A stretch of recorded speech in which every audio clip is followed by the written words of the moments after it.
Salut à tous, alors me revoilà pour une nouvelle vidéo encore. J'ai mis un petit peu de temps pour en sortir une nouvelle, je suis désolée. La raison est toute simple, c'est que j'avais ce qu'il fallait pour faire des vidéos mais j'avais pas spécialement d'idées en fait. Il se trouve que j'ai pas énormément lu ou alors j'ai pas lu quelque chose qui pourrait m'intéresser pour tourner une vidéo. Mais finalement j'ai trouvé la vidéo que je pourrais tourner aujourd'hui parce que je vous la promets depuis un petit bout de temps déjà, depuis la première vidéo que j'ai refaite sur YouTube. Je crois, un truc comme ça. Alors comme vous avez pu le voir au début de la vidéo avec le trigger warning, aujourd'hui on va parler d'une œuvre assez particulière qui s'appelle King Stalking. Je vais vous mettre la couverture ici. Alors j'ai les livres en physique mais c'était trop compliqué à transporter donc je vais juste vous en parler comme ça. Alors pour mettre un peu dans le contexte, j'ai lu ce webtoon en 2021, en janvier 2021 il me semble. J'ai découvert un peu par hasard sur YouTube grâce à la vidéo de Minotaku que je mets ici et je mettrai dans le petit i, je sais pas si c'est là ou là, bref. Je vous mets la vidéo en lien parce que elle m'a convaincue pour lire ce webtoon. Mais il faut savoir que c'est pas un webtoon comme un autre. C'est pour ça que je vous le présente un peu à ma manière parce que moi ça me fait sourire d'en parler parce que c'est selon moi l'œuvre la plus belle et la plus incroyable que j'ai lue de ma vie entière. Donc je parle d'œuvre en général, hein, que ce soit livresque, cinématographique, c'est tout confondu mon œuvre préférée. C'est pour ça qu'il fallait absolument que je vous en parle. Parce que j'ai l'impression qu'elle est très controversée. Et malheureusement il n'y a que les mauvais côtés qui en ressortent. Et je trouve ça très dommage. Donc j'aimerais bien un peu démystifier le truc, voilà. Alors déjà, King Stalking, qu'est-ce que c'est? C'est un webtoon publié sur Lezing Comics, qui est, je sais pas si vous connaissez, c'est un peu comme Webtoon en fait, c'est une plateforme qui englobe plein d'auteurs, dessinateurs qui peuvent poster leurs histoires. Donc King Stalking était posté sur Lezing Comics et écrite et dessinée par Kugi, qui est une jeune femme coréenne si je me trompe pas. Elle a été commencée en 2016 et s'est terminée en 2018, comportant 3 saisons en fait. Les webtoons en général ça se comporte un peu en saison pour que l'auteur puisse avoir un petit peu de temps pour dessiner la saison suivante. Alors le truc important à savoir avec King Stalking avant de commencer cette vidéo, c'est que c'est une œuvre qui a énormément de trigger warnings parce que c'est une histoire très difficile, donc je les ai mis en début de vidéo, le listing on va dire, et de toute manière il n'y aura pas d'image ou de vidéos ou de sons problématiques on va dire, je vous mettrai juste des images pour montrer un peu à quoi ressemble le webtoon, mais je vais pas m'amuser à montrer des images compliquées déjà parce que sur YouTube ça n'a rien à y faire, surtout que des jeunes peuvent tomber sur mes vidéos donc j'ai pas envie de traumatiser personne. Pour vous donner tout simplement une idée de qu'est-ce que c'est King Stalking, je vais commencer par vous faire un petit résumé, je pense que c'est nécessaire parce que la suite risque d'être compliquée. Bum est un étudiant extrêmement discret, pourtant il cache un lourd secret. En vérité, il est fou amoureux d'un autre homme de sa promotion, Sang-woo. Ce dernier est totalement son opposé, solaire, il est populaire et aimé de tous ses camarades. Étant incapable de lui parler, il décide un jour de s'introduire chez lui, par amour bien sûr. Lors de son exploration de la maison, un bruit attire son attention. Il provient de la cave. Et quand Bum descend les escaliers, il aperçoit une femme nue ligotée sur le sol. Alors effectivement, comme vous avez pu le comprendre avec ce résumé, c'est une histoire très sombre qui lie deux jeunes hommes d'à peu près le même âge, qui se retrouvent dans des situations compliquées l'un comme l'autre et qui finissent par se retrouver étroitement liés d'une manière ou d'une autre. Bum se retrouve à stalker Sang-woo, d'où le stalking. Sauf que Sang-woo, en fait, c'est un meurtrier, c'est un tueur en série, d'où le King Stalking. Donc en fait, ils vont se retrouver à devoir supporter la compagnie l'un de l'autre, l'un étant fou amoureux d'un meurtrier et l'autre se faisant stalker par un garçon bizarre qu'il ne connaît même pas. C'est de là que commence toute l'histoire. Alors la question c'est lire ou ne pas lire King Stalking. Alors pour donner un peu le contexte, moi je l'ai lu du coup en 2021, j'avais 16 ans. Faut savoir que je suis tombée sur la vidéo de Minotaku, mais j'ai vu les trigger warnings, j'ai vu de quoi ça parlait. Je m'attendais à quelque chose de sombre, quelque chose de difficile à lire, et il faut savoir que je me suis renseignée avant de le lire parce que c'est pas une histoire qu'il faut lire comme ça parce que malheureusement c'est classé dans la catégorie yaoi alors qu'il n'y a rien du tout de romantique dans cette histoire. Il faut bien le garder en tête parce que malheureusement il y a beaucoup de jeunes filles ou de jeunes hommes qui comme moi adorent les yaoi, les boy love, et qui tombent là-dessus en disant oh tiens yaoi trop mignon, ils sont amoureux machin. Non c'est pas ça, c'est clairement pas ça, donc il faut se renseigner, il faut vraiment savoir si on est prêt avant de lire cette histoire parce que je sais qu'il y a plein de jeunes qui regardent des films d'horreur, des trucs hyper gore et tout. Tant mieux pour vous si ça ne vous fait rien, je vous le souhaite, mais en tout cas, n'allez pas lire cette histoire si vous ne savez pas de quoi elle parle. Si vous vous dites que c'est juste une romance entre deux mecs, parce que ce n'est pas le cas, ce n'est pas une romance entre deux mecs, ce n'est pas une romance tout court d'ailleurs, c'est une histoire compliquée, une histoire toxique entre deux hommes qui sont pas bien dans leur tête et dans leur corps. Donc c'est à prendre vraiment avec des pincettes, je tiens à vraiment le rappeler. Donc si vous êtes averti sur les sujets, si vous êtes prêt à prendre le risque entre guillemets de voir des choses difficiles, sachant que personne ne vous oblige à le lire, hein, on est d'accord. Moi je fais une vidéo pour donner les points positifs et les points négatifs de cette histoire qui pour moi était une œuvre magnifique, et toujours une œuvre magnifique d'ailleurs. Je n'invite personne à aller voir le webtoon juste après ma vidéo, vraiment renseignez-vous et posez-vous la question si vous êtes prêt, assez mature, parce que évidemment il faut comprendre ce qui se passe, c'est-à-dire que c'est pas, je vous prends pas pour des idiots, hein, c'est juste que quand on est un peu jeune, même moi, hein, je pense que 16 ans c'était vraiment plus jeune, j'aurais pas su prendre l'œuvre comme elle est venue. C'est une histoire qui parle de sujets très difficiles, qui parle d'homosexualité et de place, surtout en Corée du Sud du coup, parce que c'est en Corée du Sud que ça se passe. Mais si on est trop jeune, même si on regarde des films d'horreur et que le gore ça nous dégoûte pas, on peut ne pas prendre l'histoire et la morale dans le bon sens. Donc c'est important de se sentir assez mature et assez fort pour lire ce genre d'histoire. Alors effectivement ce webtoon est très controversé parce que à la fois il est extrêmement horrible, autant visuellement que textuellement parlant, parce que c'est un webtoon donc c'est comme une bande dessinée en fait. C'est horrible, c'est dégueulasse, on voit tout. Il n'y a pas de censure autant sexuellement quand il y a des scènes de sexe ou quoi, autant dans les scènes gore ou dans les scènes de torture ou de ce genre de choses, il n'y a pas de censure, donc c'est très visuel. Et aussi textuellement, c'est très cru, les personnages parfois s'insultent ou sont vraiment très durs entre eux, donc c'est horrible, mais c'est à la fois controversé parce que c'est génial autant dans les morales que dans la relation que Bum et Sang-woo vont développer entre eux, parce que y en a un qui est fou amoureux de l'autre et l'autre qui est complètement taré en fait. Donc ça fait pas un beau mélange, ils vont devoir se supporter et ça donne une histoire vraiment incroyable. On apprend à passer des deux personnages, on apprend à vivre avec eux et les morales sont vraiment très très belles. Alors on va commencer à énumérer pourquoi est-ce que cette histoire est horrible. Déjà je pense que le résumé donne une bonne idée de pourquoi c'est horrible, hein, c'est assez logique. Alors je pense que le point le plus perturbant dans cette histoire à l'époque, en tout cas quand je l'ai lu, c'est qu'on est spectateur de tout. C'est logique, vous allez me dire, comme quand on regarde un film, quand on lit un livre, comme quand on écoute une musique, on est spectateur, on assiste à ce qui se passe sans pouvoir rien faire.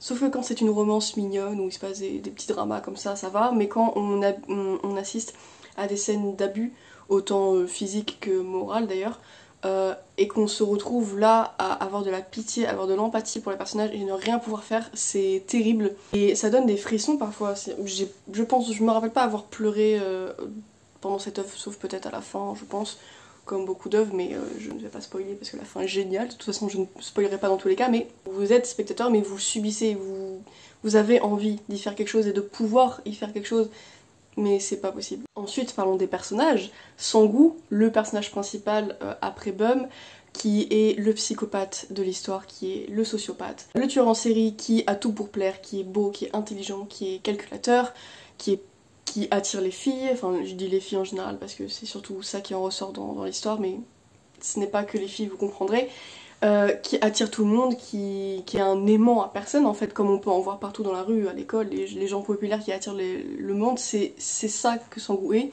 Il est parfait, il n'a aucun défaut, sauf ce qu'on apprend nous en découvrant son côté sombre.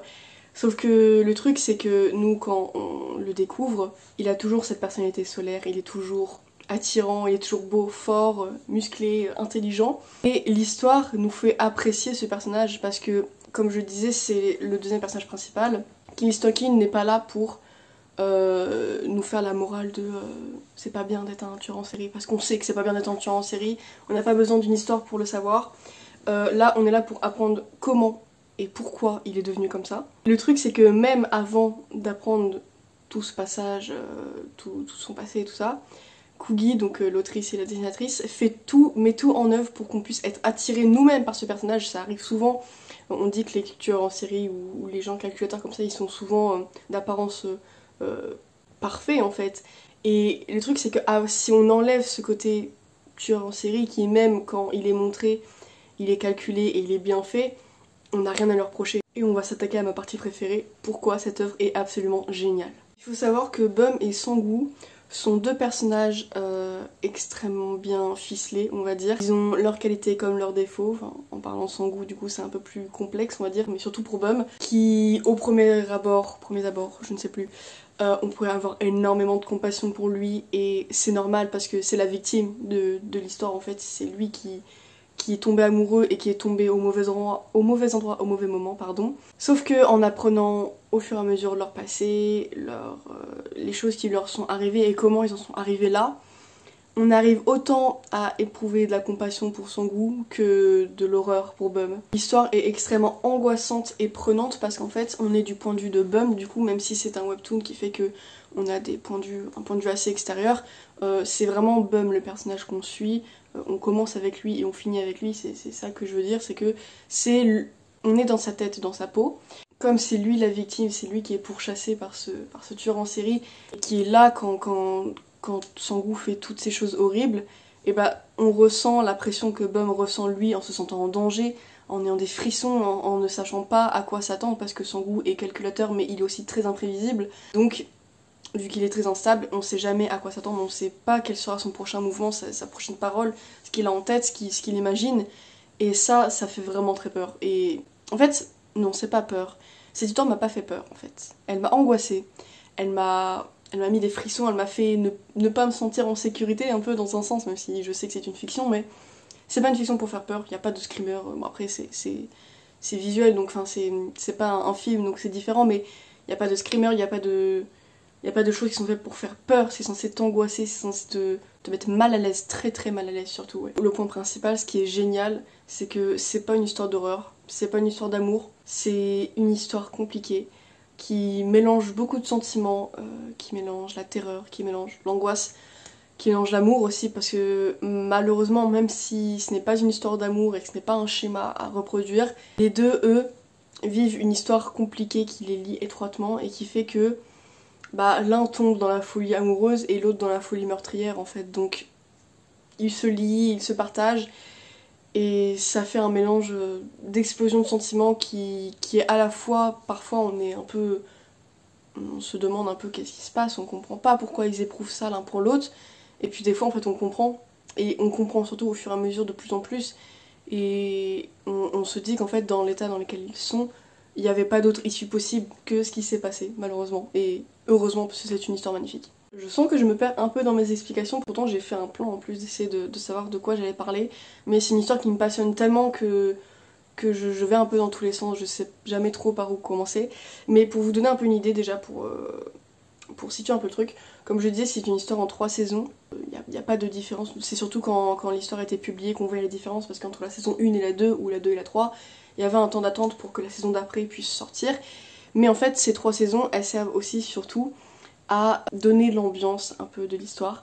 C'est-à-dire que toute la première saison, on met en œuvre en fait l'horreur, c'est surtout l'horreur, l'angoisse, donc c'est gore, c'est violent, très très visuel, c'est surtout beaucoup de torture, de séquestration, de viol, etc. Donc c'est très violent physiquement, enfin, visuellement. Et en fait, plus on avance dans les saisons, donc à partir de la saison 2, il y a beaucoup moins de violence visuelle, c'est-à-dire que c'est plus subtil ou alors c'est moins raconté, c'est plus un quotidien, donc on ne nous le montre pas à chaque fois. Et par contre, la violence psychologique, elle s'installe de plus en plus, c'est-à-dire que à la saison 3, pour donner un ordre d'idée, vous verrez quasiment plus peut-être de cadavres ou quoi, il y a quasiment plus de violence physique, visuelle en fait, mais la violence psychologique elle est là parce que il y a une emprise, je ne dirais pas qui sur qui ou quoi sur quoi, mais il y a une emprise sur les personnages qui fait que la violence elle est là en fait. C'est un peu,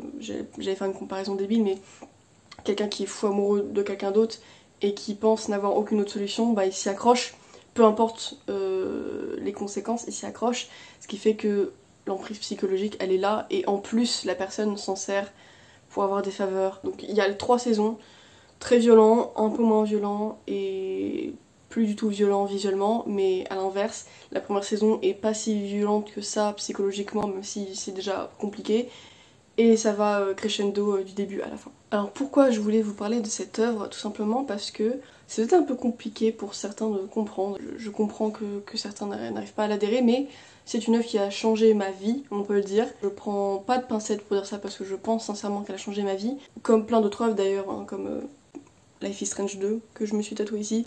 Comme Amour sucré, étrangement, oui, vous le savez, je suis fan d'Amour sucré depuis longtemps. Et je peux le dire haut et fort et je n'ai pas honte de dire que ça a changé ma vie pour plein de raisons que j'expliquerai pas ici. Mais Killing Stalking en fait partie, c'est pour ça que j'ai pas peur de dire que c'est mon œuvre favorite malgré les thèmes, malgré la violence et malgré le regard que les gens peuvent porter dessus. Parce qu'encore une fois, quand on a un regard extérieur et qu'on se plonge pas dans l'histoire, qu'on n'apprend pas à essayer de l'apprécier, évidemment que d'un regard extérieur c'est juste violent et c'est juste dégueulasse, donc je comprends. Alors pourquoi est-ce que c'est l'œuvre de ma vie et pourquoi elle m'a changé et a changé ma vie? Tout simplement parce que c'est une œuvre qui m'a fait comprendre et accepter que le genre thriller psychologique en général, parce que c'est le mot-clé que je lui donnerais le plus approprié, c'est thriller psychologique, était mon genre préféré, que ce soit cinématographiquement parlant ou etc. C'est mon genre préféré. C'est pas le genre que je préfère spécialement écrire parce que je trouve ça très compliqué à écrire, mais j'adore le voir dans toutes les œuvres que je vois autour de moi. Plus j'en découvre et plus j'aime ça. Et avant j'avais du mal à l'accepter parce que je pensais que c'était pas ok d'apprécier ça, que c'était un peu une honte, que c'était bizarre. Et en fait c'est un genre comme un autre, c'est un genre qui nous apprend beaucoup sur la vie, sur les relations entre les gens, qui permet d'explorer d'autres horizons que la romance, que l'action. Je dénigre aucun des autres genres, moi-même je les apprécie beaucoup, mais le thriller psychologique pour moi il ressort parce qu'il nous fait vivre des émotions que, à part s'il nous arrivait un drame de notre vie, ça nous ferait pas ressentir en fait. Et on n'a pas envie qu'il arrive ça dans notre vie. Et donc le voir à travers quelqu'un d'autre, donner un autre exemple qui m'a moins marqué, mais L'œuvre bâtard de, je sais plus le nom de l'auteur, mais je vais mettre ici, que j'avais lu et que j'avais adoré également. Thriller psychologique, est absolument génial, lisez-le. Pour le coup c'est très différent de Killing Stalking, ça n'a rien à voir, mais c'est dans le thème. Et pareil, ce genre d'œuvre, ça me fait vivre en fait. Comparé à plein d'autres œuvres qui pour le coup, je les apprécie aussi, mais c'est différent. Je sais que quand je vois un bon thriller psychologique, je passe forcément un bon moment, même si ça me terrifie, même si ça m'angoisse. À la fin, je ressens toujours grandi. La raison aussi pour laquelle j'adore Killing Stalking, ça il y a beaucoup de gens qui le comprennent pas ou alors qui le prennent un peu de travers.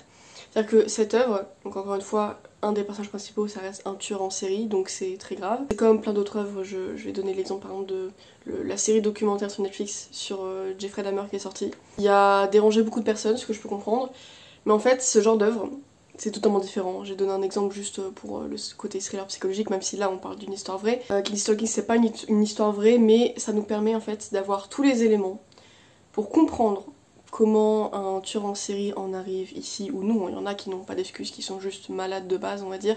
Mais dans tous les cas, il n'y a pas de circonstances atténuantes pour ce genre de personnes, qu'on soit d'accord. Elles font est horrible, ce n'est pas un schéma à reproduire, ce n'est pas des modèles, même si Sang-woo est parfait, il est beau, ce n'est pas un modèle, c'est un tueur en série, c'est un monstre, qu'on soit d'accord. Mais on apprend et on comprend pourquoi, on explique pourquoi il en est venu ainsi, comment et les choses qui l'ont fait devenir le monstre qu'il est aujourd'hui. Mais attention, c'est pas pour autant qu'on adhère à ses idées, qu'on approuve et qu'on pardonne. Évidemment, il mérite la sentence qu'il mérite comme plein d'autres monstres, on va dire, dans ce monde, malheureusement. Mais ce genre d'œuvre permet de comprendre, de savoir pourquoi. Et de se dire, ok, il en est arrivé là, c'est horrible, il mérite ce qui lui arrive, mais c'est pour ça qu'il est comme ça. Et c'est pas une raison de pardonner encore une fois, mais c'est tellement passionnant en fait d'apprendre un peu plus le passé ou les conséquences qui peuvent mener à ce genre de personnes en fait. Évidemment, moi je sors un peu du sujet Killing Stalking, c'est un peu pour parler en général, mais les gens qui ont vécu ce que Sang-woo a vécu ne tombent pas tous psychopathes, hein, qu'on soit d'accord.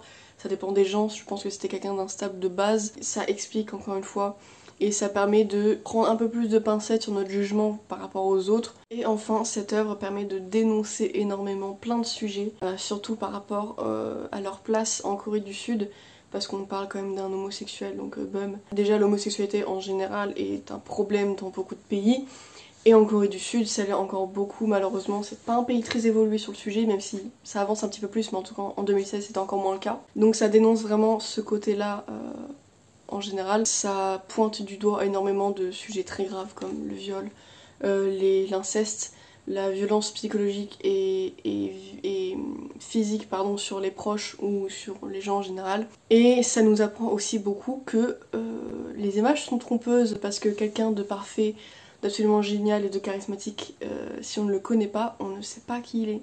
Enfin voilà, c'était ma vidéo sur Killing Stalking. Alors je suis encore désolée, je suis très fouillie sur ce sujet. Même encore une fois, je vous ai dit, j'ai fait un script pour essayer de me canaliser un petit peu, sinon ça aurait été encore pire. Mais j'ai beaucoup du mal à trouver quoi dire sur cette histoire sans spoiler en fait, parce que enfin, ça doit se voir à l'écran, hein, mais elle me passionne vraiment, ça me fait vibrer cette histoire comme n'importe quelle autre histoire en fait. Mais j'ai très hâte de voir s'il y a d'autres personnes qui comme moi ont déjà lu cette œuvre et l'ont appréciée, ou si au contraire si vous l'avez détestée, même si vous l'avez pas terminée. Je suis hyper curieuse d'avoir votre avis en fait, donc n'hésitez pas à dire dans les commentaires. Ou toutes les personnes qui ne l'ont pas lu, si vous avez des questions par rapport à cette œuvre avant de la commencer ou non, si vous voulez un peu savoir un peu plus de choses parce que vous êtes prête à la lire ou pas, il n'y a pas de souci, n'hésitez pas. Je répète que pour les plus jeunes, cette histoire n'est pas adaptée, mais par contre pour ceux qui ont envie de la lire, alors elle est disponible sur internet, il me semble qu'en anglais, parce qu'en fait en français elle est disponible que les 2 premières saisons et la dernière saison n'est qu'en anglais, parce qu'elle a été licenciée malheureusement sur certains sites, on peut comprendre. Mais il y a la version papier qui est sortie, je crois qu'il y a toute la première saison et le début de la saison 2 qui sont sortis en français non censuré, donc complètement l'œuvre originale en fait en format papier, donc vous pouvez trouver à la FNAC, sur Amazon, souvent en magasin elle est disponible, mais parfois il y a qu'un ou 2 tomes, vous devriez les commander, mais il est trouvable en magasin. Moi je les ai chez moi, et là je ne les ai pas. Mais en tout cas ils sont très très beaux, les couvertures sont très très belles. J'essaierai de vous mettre des couvertures ici si j'en trouve. Mais donc n'hésitez pas à aller la lire parce que je serais curieuse d'avoir vos retours. D'ailleurs si vous la lisez grâce à ma vidéo, n'hésitez pas à me faire vos retours en commentaire, je serais très curieuse. Et sur ce je vais vous laisser. Je pense que je ferai peut-être une nouvelle vidéo prochainement.